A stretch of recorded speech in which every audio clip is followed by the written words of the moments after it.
This is the map of the world that most of us see every day. And most people don't realize that maps contain a lot of information. No, I'm not talking about the things that are obviously written in them.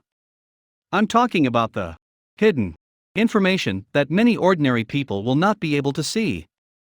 Unless, of course, they are a geography enthusiast like me. Okay. So, let's begin by saying that there is an easy way of telling which countries are new from the ones that are old. Just by looking at the map. More precisely, by looking at the shape of the borders of the countries, and also the political divisions within them, like the borders of states, or provinces, or regions, depending on how each country calls them. You will see that some countries don't have straight lines, meaning straight borders, while other countries have a lot of them. This is the information in plain sight that helps differentiate the new from the old. In short, if a country uses straight lines to mark the boundaries, it means it was created in the last 300 years, thus a new country. Or in some cases, it also means that there was a recent boundary change in the last 300 years. So, why is it that new countries choose to have straight lines as borders? Well, for that answer, we have to dive a little bit into history. So, back in the old days, people used rivers, creeks, mountain peaks, walls, and even fences to mark the borders of regions and nations. Now, the problem was that these methods were not reliable over time. Why? Because rivers change course, mountains change with erosion, earthquakes and landslides, and walls crumble or get destroyed by humans. All these unreliable methods would lead to constant conflicts with neighboring nations and to war in many cases. Then, in the late 1700s, when the European powers had finally circumnavigated the globe and measured the Earth, with the implementation of latitudes and longitudes, they proposed to use these imaginary lines, also known as parallels, and meridians, as borders. Because they were more solid and not subject to the changes of Mother Nature.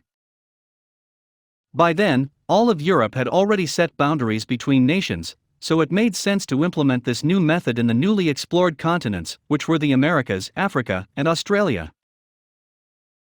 The United States and Canada were the ones that implemented this method the most. Today, we will see the world's longest straight border between the United States and Canada.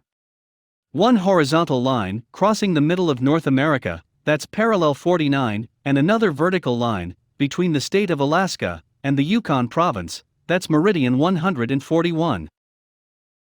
If we look closely at the states in the US and provinces in Canada, we will see that they also use a lot of these lines to mark the territories. The more westerly you move, the more you will see, to the point of seeing just squares as the shape of states. To the point of being hard to distinguish the difference between states like Colorado and Wyoming, if there is nothing written on them. This is because the West was the last part to be explored, conquered, and occupied by settlers in the late 1800s. So they readily used this method. In Australia, we will see that, although this continent island has an irregular shape, the Australian states are divided by meridians and parallels, with some exceptions in the east, where rivers are partially used. Just looking above Australia, we will see that the border between Indonesia and Papua New Guinea is also a straight vertical line for the most part. Now, moving to Africa, we can see the countries in the north, such as Egypt, Libya, Algeria, Mauritania, and Western Sahara, having these lines. Then, moving south, we see Equatorial Guinea, Tanzania, Angola, and Namibia, also using this method. This is because in the late 1800s, the European powers had colonized these areas, and chose to set boundaries between colonies with this new system, for the most part. When the African nations became independent, most of them went into armed conflicts with each other and redrew the boundaries, using the old methods, or partially using the new system.